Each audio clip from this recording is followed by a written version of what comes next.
sakit ya sebenarnya. Cuman Sakit apalagi opsi di gold lane? Mau Bruno main range. Bruno hilang gak sih kena Eve? Iya Kan sih. PR-nya Eve nih, rewardnya itu loh. Ini retail sih. Ya retail ya, Cloud. Cloud. Waduh, Tapi Cloud masuk meta sekarang agak berat ya kelihatannya ya. iya agak susah juga. Tapi Farsha dulu itu Oke, dia. boleh. Back to basic ya bagi sosok dari Rins yang sepanjang gelaran Snapdragon Pro Series ini memang gemar dengan Farsha. Yep. Sans ngantuk. Sans ngantuk. Ya.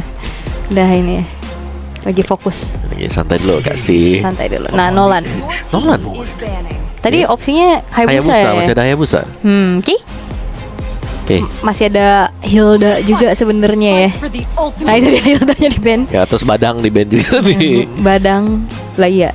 Iya, Hilda di band ya kan. Kalau ada Hilda Khalid kan serem nih kalau jadi Hayabusa. Kayak di Ada band. abis ya nih. Lebih bener-bener main ditutup, yaitu trio midnya diantaranya Rom yang nggak disentuh sama sekali, ya udah mid sama jungle-nya. Banyak ya jungle di band 5 loh. 5 ya. Oh iya bener 5. Dan Onyx Esports satu band terakhir EXP Glue? Phobius. Oh iya, Phoveus. Phobius dari Dairon kan superior sekali. Tadi saya pakai Lukas kayak nanggung ya. Mau ngedamage juga nggak iya. cukup. Phoveus. Iya, mau jadi badan juga Iya, nanggung. tengah-tengah lah dia. Kalau jadi bagus banget. Kalau nggak jadi ya begitulah. Yap.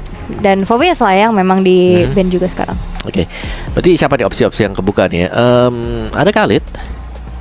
Ada Terus siapa lagi nih yang bisa ke belakang aja? Gatot Kaca. Gatot. Nah, walaupun memang nggak bisa cancel ya. Ya, at least ada di sampingnya dulu ya. Benar. Menebar teror lah di sebelahnya Yif. Oke.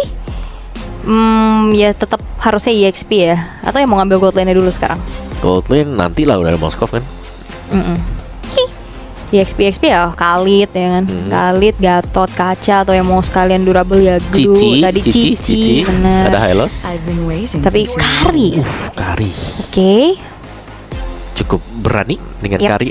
Masalah range-nya kan juga nggak jauh ya. Nah, range-nya pasti di outrange dengan Yif. Udah gitu aja. Itu dia. Itu dia. Di outrange. Yang sisanya nanti baru dipikirkan nanti. Oke. PR-nya mereka Yif-nya gimana biar Karinya enak buat mukul. Oke, berarti harus ada yang bisa lompat ke backline lah ya. Atau seenggaknya ya bisa di range balik sama Farsha minimal lah.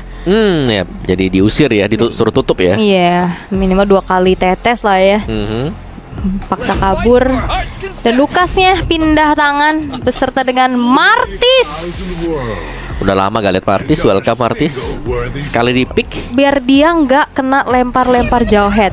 Dan cicinya itu dia yang baru diambil. Biasanya memang Martis ini sering digunakan untuk berhadapan dengan jauh head ya Om. Bisa imun. Bisa imun bener. Tapi ini bagus sih, karena adanya Cici. Ini berarti ada 3 hero yang bisa ditangkap kan. Termasuk Martis sebenarnya. Di depannya. Yang di depan bener, kayak Hylos, Lucas diikat dengan Cici, curtain call. Dan Cici juga bisa lompat ke Yif nantinya. Betul, bisa ada serangan kejut. Jadi Onyx Esports mereka lebih ke main dead ball aja gitu loh. Ibarat ya ngumpul jadi satu, tabrak bareng-bareng. Oke. Wow, Martis yang muncul. Setelah sekian lama ya kita udah nggak ngelihat Martis sama sekali.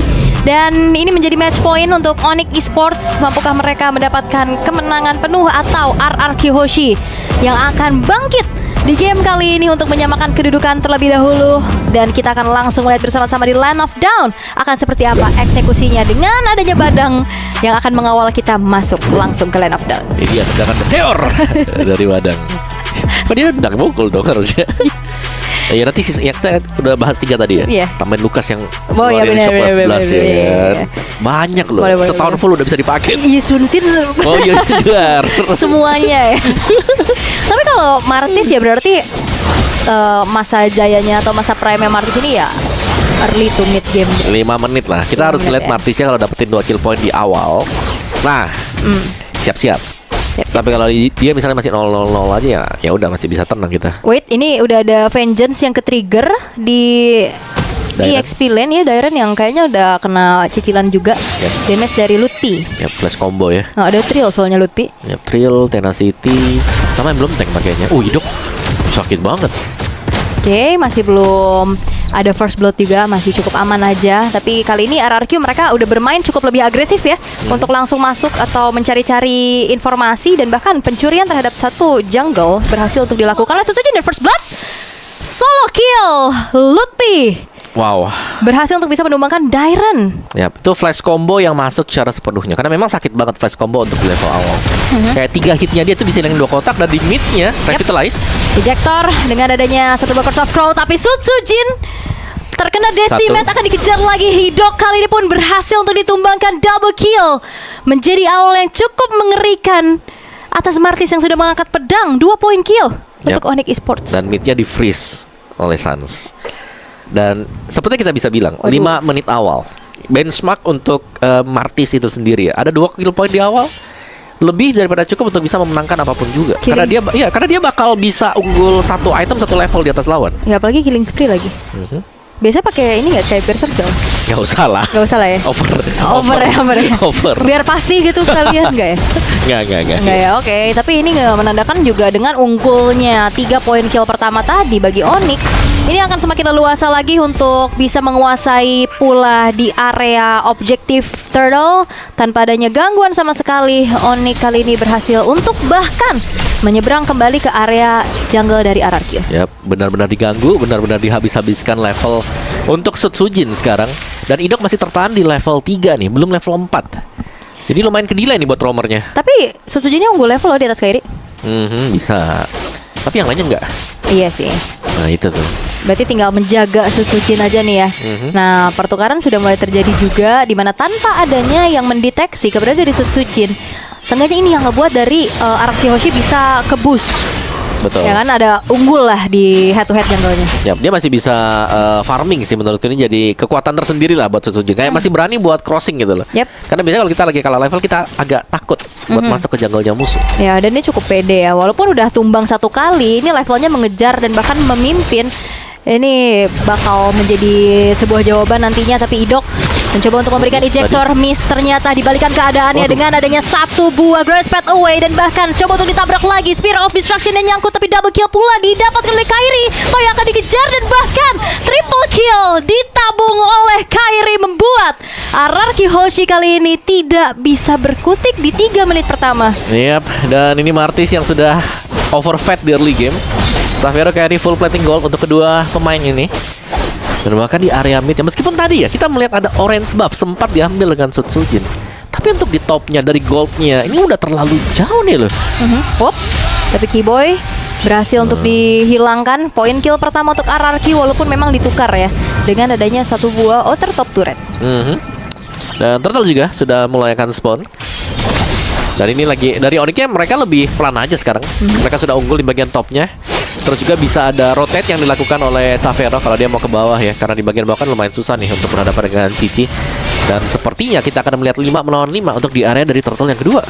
Karena Keyboy-nya juga sudah hadir kembali untuk mengganggu, memberikan screening out juga. Tapi retribution again dari Kairi membuat dari Turtle pun jatuh kembali ke tangan dari Onyx Esports, dan bahkan Idok pun harus hilang setelah adanya damage yang cukup besar disumbangkan oleh Kairi.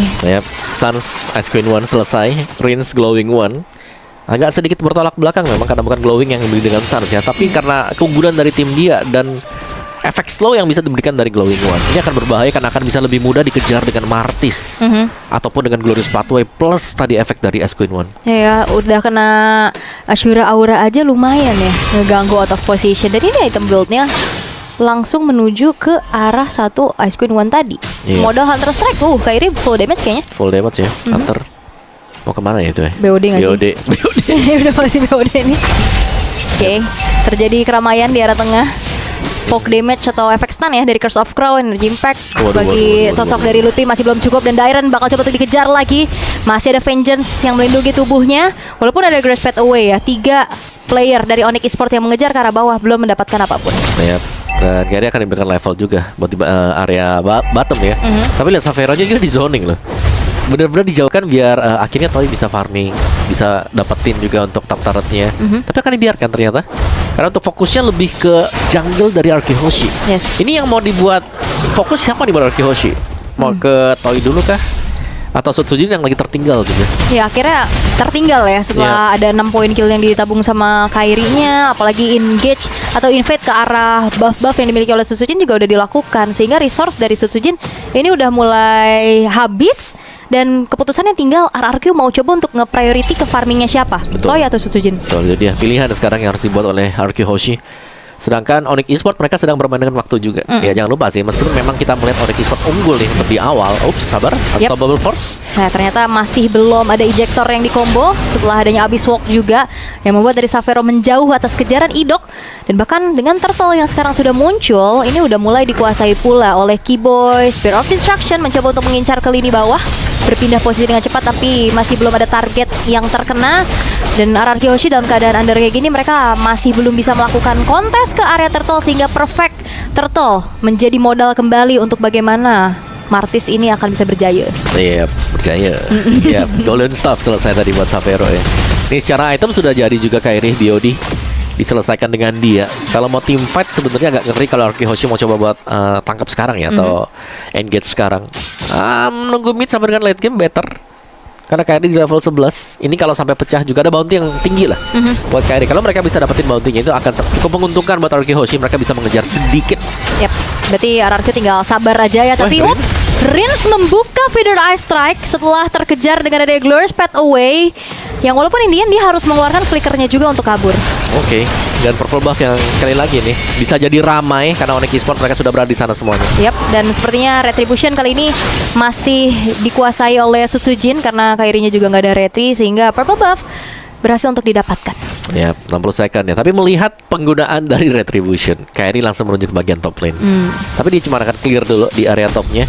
Dan ini ada sedikit reset karena Onyx Esports sepertinya mereka agak sedikit memperpelan ya, memperlambat tempo yang sedang mereka mainkan. Yap, karena kayaknya mau nunggu objektif di Lord nggak sih ini bentar lagi. 40 detik, sabar dulu sambil ngejalanin lane-nya dulu nih di atas dan bawah terutama. Tapi memang enaknya ada Moskov ya, itu dia bisa ditugaskan untuk bisa memegang lane jauh. Betul, dan sekarang lihat Xavero sudah mulai di cover ya. Karena Kairi sudah level 12 juga. Glorious Pathway kembali telah dibentangkan untuk mengusir mundur pemain-pemain dari RRQ Hoshi dengan satu buah Feather Eye Strike dari belakang, dibalaskan kembali dengan ada satu buah manipulation. Flicker terpaksa harus dikeluarkan untuk mundur terlebih dahulu oleh Sans dan juga Xavero. Oke, dua flicker yang terbuang. RRQ Hoshi ada chance untuk bisa melakukan kontes di Lord yang pertama ke depannya. Dan apakah mereka akan langsung setup juga di sana, karena Sutsujin bisa melakukan dorongan di area topnya sehingga mereka bisa melakukan setup. Tapi Sutsujin sekarang ini lagi kalah jumlah Sutsujinnya. Oke, Sutsujin udah mulai di screening out juga oleh pergerakan dari Lutfi. Sementara Rins tadi ada informasi harusnya dia dalam keadaan recall, karena tadi kena poke juga di arah tengah dengan adanya Sans. Idok gagal untuk bisa mencari informasi karena langsung dipukul mundur oleh Keyboy yang berada di paling depan. Rins sudah hadir kembali untuk bisa memperkuat tim fight dari RRQ. Namun 5 versus 5 yang akan kita lihat. Lordnya di reset dulu. Tertancap sudah Idok dengan ada Spear of Misery, tapi belum ada poin kill kembali yang ditabung. Wow, sakit banget. Yap, hanya diusir mundur ya dengan Shock of Blast juga. Jadi saling tarik ulur yang sedang terjadi sekarang. Sedangkan Idok yang tadi terpok akan muter juga. Bukan HP yang bagus untuk Idok kalau dia mau mencoba untuk maju. Yes, dan Lutfi kembali melakukan zoning out. Dan bahkan Unstoppable Force kali sudah mulai ada flicker menuju ke arah seorang Keyboy. Tapi Sutsujin, takeover yang begitu mahal dari RRQ Hoshi berhasil membuat dari Lord pun jatuh ke tangan dari mereka. Dan bahkan menukarkan nyawa dari Sutsujin dan Idok. Ini akan mendelay lagi agresivitas dari Onyx. Yap, dan sepertinya RRQ Hoshi mereka agak bisa menstabilkan keadaannya dengan 3000 gold advantage tadi. Mereka berhasil untuk mendapatkan Lord ini, yang berarti akan ada extra super minion yang akan diproduksi oleh RRQ Hoshi. Lihat di bagian topnya, 2 wave plus ada 1 Lord yang berjalan di atas sana. Meskipun sekarang tanpa pengawalan, tapi setidaknya mereka akan bisa mendapatkan mid turret atau bahkan di bottom turret yang akan diambil oleh RRQ Hoshi. Yap. Ini masalahnya Onyx kan unggul banyak ya, dari kill, dari turretnya juga tadi. Tapi goldnya nggak yang jauh-jauh banget loh. Benar, karena kayaknya tabungannya tadi ada di si ini kan, Kairi. Kairi ya. Terus Kairi juga kayak agak susah buat bisa maju ke depan sih. Dia lebih ngambil objektif. Tabungannya ada di Xavero sekarang paling gede. Beda 1.500. Yap, oh Xavero ada Idok. Dengan sebenarnya kalau bicara tentang defense, ini RRQ kuat banget ya dengan adanya Farsha ini. Tinggal RRQ delay aja waktunya sampai dapetin power spike dari Farsha dan Toy terutama. Bener, apalagi sekarang kayak dia sudah mulai kayak agak-agak fall off dia. Udah mulai menurun kan. Kalau kayak kita lihat ini udah bisa ditahan misalnya Kairinya dengan item sekarang, apalagi nanti kalau sudah full item buat RRQ Hoshi. Oke, tinggal bersabar dulu RRQ Hoshi pastinya. Namun Lutfi akan ada satu damage yang harus ditelan dengan cukup banyak sehingga dirinya pun harus mengurungkan niatnya. Sementara nah ini udah mulai jalan juga dan Sutsujin tidak dibiarkan sendirian sekarang. Iya, top lane-nya sih PR buat Onyx Esports tidak dibersihkan terlalu jauh tadi. Sehingga masih ada susulan wave yang dikirimkan oleh RRQ Hoshi. Tapi di bagian bawah kayak ada pertukaran. Masih cukup manis bagi Onyx Esports. Mereka masih bisa menahan juga dan lihat bagaimana positioning dari Onyx Esports ya cukup terpecah belah sebenarnya. Karena Lutfi di posisi jauh, mereka butuh Lutfi untuk bisa ngebuka badan juga. Yep. Dan Kiboy kalau lama-lama dari depan juga kayak gini nih, udah bakal bisa dicicil-cicil. Tapi Ido kali ini ada satu buah ejector atau force bakal coba untuk langsung saja melemparkan satu pemain. Tapi ternyata justru Ido tertinggal sendirian karena follow up damage ini dipisahin sama pemain Onyx yang lain. Yap, terlalu jauh tadi untuk bisa melakukan follow up juga dan langsung di clear oleh Onyx Esports. Masih bertahan di sana untuk Onyx-nya dan bahkan untuk meternya terancam hilang nih RRQ Hoshi. Iya, Fear Eye Strike dan bahkan kali ini burst damage cukup menyakitkan. Xavero terpaksa untuk mundur dan bahkan terkena Curtain Skull. Satu buah Revitalize pun telah dipop up oleh Kiboy. Yap. Dan Lord-nya sudah mulai spawn juga, setup lagi-lagi ya. Ini Onyx Esports meskipun mereka top power spike ini harusnya ini udah pick-nya dari Martis buat carry level 15. Yap. Sedari tadi. Rose Gold sekarang sudah diamankan juga. Dan ini lane jauhnya sih sama-sama masih seimbang sebenarnya. Walaupun ada keunggulan inner turret bottom lane yang hancur di tangan dari Onyx. Ya, kesempatan RRQ ya mereka bisa ambil di bawah aja sih kalau daripada mereka berusaha buat dapetin Lord-nya. Tapi ya, kontes juga masih bisa. Oke. Kiboy. Apalagi retribution dari Sutsujin juga on point dan Kiboy itu dia menjadi makanan yang cukup empuk. Tapi Idok dan bahkan kali ini Asura Aura dan bahkan damage yang cukup besar, double kill kembali dikantongi oleh Kairi. 3 pemain secara total dari RRQ Hoshi berhasil dihilangkan, membuat dari Lord pun terbuka dengan cukup lebar, menjadi eksekusi yang free tanpa adanya kontes pula yang bisa dilakukan oleh RRQ Hoshi. Ya, dan bahkan Sans langsung melakukan flicker forward. Dia maju ke depan buat flickernya untuk mengejar pemain-pemain tersisa dari RRQ Hoshi. Dapetin Lord-nya tanpa ada bantuan buat Kairi juga. Wah, ini DPS-nya juga udah tinggi banget. Langsung melumat satu buah base turret di arah tengah. Dimanfaatkan waktunya di saat hanya ada tersisa 2 pemain saja dari RRQ dan Onyx. Mereka juga nggak mau yang terlalu greedy. Mereka akan menunggu Lord yang hadir di area bottom lane. Yap, itu dia 3 lane. Mungkin bisa dilakukan, nope. Agak sedikit tertahan ya, terlalu cepat tadi untuk di area mid-nya. Tapi mereka masih bisa mengawal buat Lord ini. Kalau melihat bagaimana EXP-nya masih unggul jauh juga. Onyx Esports, mereka leading di early tadi yang tidak mereka sia-siakan juga ya. Power dari Kairi sampai dengan ya mungkin batasannya sekarang untuk pick-nya. Tinggal bagaimana yang lainnya karena Xavero akhirnya juga sudah mulai jadi, sudah mulai terakumulasi damage-nya dia. Ya, tapi Kairi masih baik-baik aja loh, 902. Ini lumayan banget, tapi Konsil yang langsung digagalkan pula. Dengan adanya damage yang disumbangkan oleh Sans, kali ini Lord akan dikawal perlahan. Burst Pathway telah dibentangkan juga. Fear Eye Strike ternyata tidak menjangkau ke arah pemain-pemain dari Onyx Esports karena ada manipulation dari belakang. Idoknya sudah mulai dijebak juga dengan adanya efek slow yang begitu mengerikan. Tapi fokus ke arah base dari Xavero yang dipaksa untuk mundur terlebih dahulu karena sudah lumayan habis dari segi resource wave minionnya. Yap, dan di top juga diambil ternyata untuk semua base turret milik dari RRQ Hoshi. Masih akan bertahan terlebih dahulu untuk Onyx-nya, tidak terlalu maju. Yep. Wah, ini piercing damage dari Xavero ya. Xavero sih ngeri-ngeri banget loh. Tadi dia free banget langsung masuk ke dalam turret. Nah, lihat curtain call dibuka mengikat Kiboy bersama dengan Sans ya. Memang sejoli nih berdua nih. Emang berdua slow-slowin aja juga. terus-terusan ya. Tapi Onyx juga nggak mau yang terlalu gegabah. Mereka mundur lagi, mereka set up ulang kembali dan bicara lagi-lagi tentang defensif dari RRQ. Yep. Ya ini berarti tinggal gimana kuncinya ada di Rins. Betul, masih cukup kuat ya. Tapi tadi aku ngeliat Kairi build-nya langsung ke Guardian Helm. Berarti Hybrid sudah times up ya. Oh, udah times up. Udah times up. Waktunya build item defense. Menit 15. Oh, ini udah Defense. ini estafet ya. Ini silahkan Xavero, aku berikan tugas mulia ini untuk memberi damage. Kasih ke Xavero aja tuh 3.500 sekarang advantage buat Xavero. Dan akhirnya Sutsujin punya satu buah Blade of Despair. Oke. Secara keunggulan buat goldnya juga masih banyak ya. Mid, roamer dan juga gold laner bagi Onyx Esports 7.700 untuk advantage mereka. Dan 30 second Lord yang menjadi penentu. Seharusnya kalau RRQ Hoshi bisa dapetin Lord ini, mereka akan bisa bertahan loh. Karena jelasnya power dari Kairi juga sudah sangat-sangat drop ya. Jadi dia harus bisa mendekat. Sedangkan ya tugasnya tangkap Xavero-nya nih. Ada kemungkinan RRQ Hoshi bisa membalikan keadaan. Dan dia belum ada item defense loh, magic dari Onyx tadi. Cuma ada silence rope aja. Iya. Silence rope Cukup kali ya. Cukup dikit tapi lah. ini kayaknya udah harus dijadiin sih ya secepat mungkin. Athena karena ini cukup penting, apalagi burst damage dari Rins nanti akan semakin besar. Nah ini cicilan-cicilan ya kan, Void Blast, Void Crystal dari arah kejauhan, apalagi udah mulai ada efek burn dari Glowing One-nya juga. Sementara dengan adanya eksekusi menuju ke arah Lord sudah mulai dilakukan oleh Savero. Cicilan-cicilan tersebut, Idok terpaksa melakukan flicker untuk mundur ke arah belakang. Suci dipisahkan dari belakang, tapi free dari Savero yang membuat dari Rins dan juga harus mundur terlebih dahulu. Sementara Dairen akan dikejar sendirian di depan sana tanpa adanya yang melindungi dirinya, sehingga kali ini Dairen masih bisa kabur, tapi fokus dari Onyx bukan ke Dairen. Mereka bakal coba end the game karena hanya ada Rins saja yang ada di dalam base milik dari RRQ Hoshi, dan kali ini Onyx Esports fokus menuju ke arah base dan 2-0 tanpa balas untuk Onyx Esports. Yap, dengan skor 17-4, lebih baik satu dibandingkan dengan game yang pertama 17-5. Dan Onyx Esports bangkit dari keterpurukan mereka atau